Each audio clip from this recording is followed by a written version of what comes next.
Bob, the problem of evil must be confronted by everyone who believes in God, not just theologians. And I've heard many explanations, but the big problem is the enormity of suffering, not just in the human world that we cause, but in the animal world, in the pre-human evolution. I mean, the world is red in tooth and claw, as it were. How do you begin to get your arms around this question? It's a huge question. And you start by saying, I'm not attempting to explain it or to rationalize it and to exonerate my role in suffering. So any account has to be given very, very humbly that it's there and I need to deal with my culpability for it. Having said that, I mean, the traditional response for Christians, of course, is a kind of Garden Eden account where there's a fall, and the fall brings havoc to nature as well as to humanity. So you link moral evil, sin, with natural evil, suffering and death. Obviously, we're long past that in an evolutionary account of life. So how do you account for suffering in nature, given that God is the creator of life through evolution? And again, it's absolutely a monumental challenge. So I don't want to diminish it. One piece I found helpful is in the work of Reinhold Niebuhr in his Gifford Lectures, where he said the logic behind Augustine's account of evil is that it's unnecessary but inevitable. That is the following. You want to avoid claiming that God creates evil or an evil world, the kind of Manichaean view that evil is and suffering and sin is built into us by nature, by claiming it's unnecessary. It's not necessary that we commit moral evil. On the other hand, you can't get yourself out of the mire by your own sort of power of positive thinking. You need God's grace to pull you out of it. So it can't be just something which might not happen. It's got to be in some ways inevitable without grace. So his argument was that for Augustine, the historical fall gave you an account where it's not necessary because the fall is a historical event, but it's inevitable because once it happens to all of humanity in the world. Can you carry that logic of unnecessary but inevitable beyond the confines of a Garden of Eden account into an evolutionary world? It's similar to saying, to what extent should we say that we sort of inherit genetically, biologically, culturally, these tendencies, even though we're still responsible for them? And how does that go back beyond the beginning of humanity into the evolution of life? As a physicist, I try to push the question one step further and say, is there something about physics which has this quality of it being involved in what we call the tragedies or suffering of the world, natural suffering, but it's also inevitable to the birth of life, to the growth of life? Interestingly, thermodynamics tends to play that role. Without thermodynamics, you couldn't have had evolution.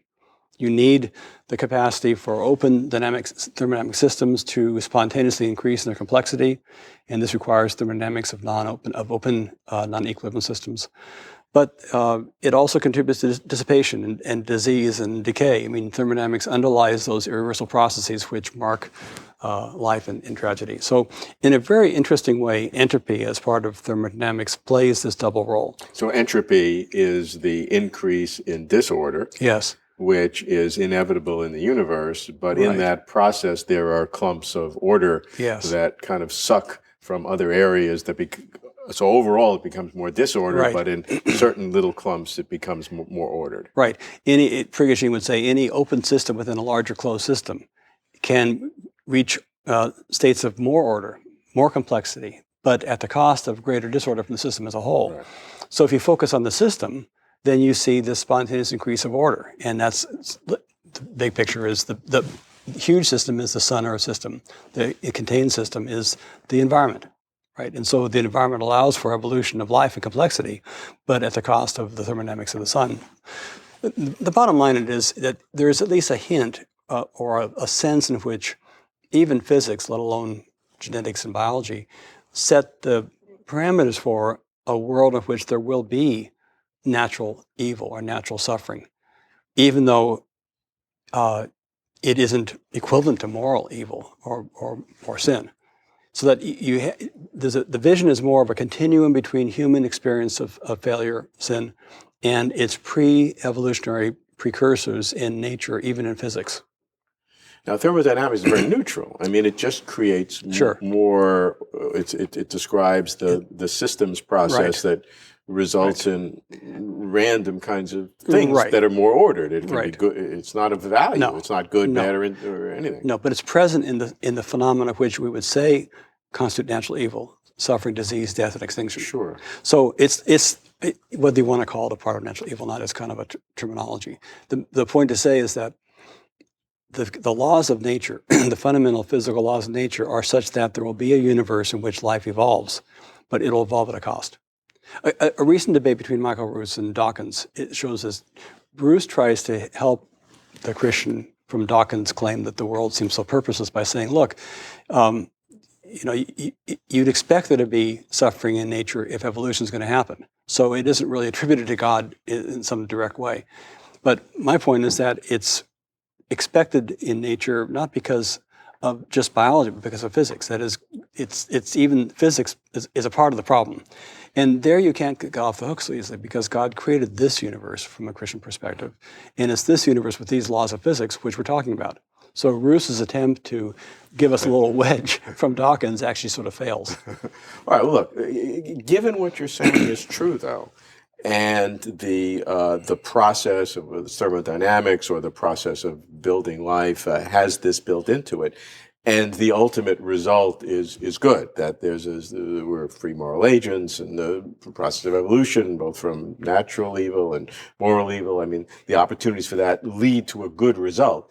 Yet you still have, throughout this vast history of life forms that have killed each other and suffered and tortured and eaten each other, to all the horrible suffering that humans have dealt with each other and have forced each other into. You have these billions of untold creatures that have suffered so dramatically. Can you have an ultimate good result with so much suffering, a littered history of such suffering? Right. A lot of folks call it horrendous evil, or evil that seems to go beyond the bounds of moral growth or whatever. I would agree completely. You cannot launch any sort of response to evil by saying somehow the end justifies the means. It can't. It doesn't in human relations. It doesn't in nature. So there's no way in which the phenomena of human life with the possibility of moral growth somehow warrants the loss of 99% of the species of the world. No, that's not the direction at all. So that gets us to a much more complicated problem, which was, given that even in the laws of physics, the universe is such that there will be natural evil. What is God's intentions and purpose in all that? And it's got to be much more than bringing humanity to pass, or you'd have this means end argument, which I reject. It's got to be that every species has some sort of infinite value to God in and of itself. There's an intrinsic value to all of life, and not just human life. We have a place in the world, but we don't have a normative, preemptory place. So my view of our hope, our eschatology, our hope for the transformation of the universe is that all of life, all species, maybe even all individuals in species, have some role in that, if you like, heaven, new creation. That is, it isn't just about us. It's about the whole process, moment by moment by moment. So are you saying then, in order to give a fully formed theodicy or explanation of evil when you believe in God, what you must have is you must build into it the future, the hope of the future, the new creation, the eschatology of God's plan, not just for those who are saved, who believe certain things or whatever, but for literally every individual or person who has suffered in their lives, many of whom didn't believe at all, of course, and then indeed even animals who also suffered in this grand scheme of things. You're saying it all has to be brought together on an individual basis or some species basis? Well, that's an interesting question. I mean, we sort of debate that back and forth. I mean, some folks defend the species argument, saying individuals goes too far. All I want to say is that however you play that out, you're saying that there's an eschatological hope for all of creation. All of creation, as Paul says in Romans, is groaning for liberation. It isn't just that we're the point of it all. Once we get here, the rest doesn't count.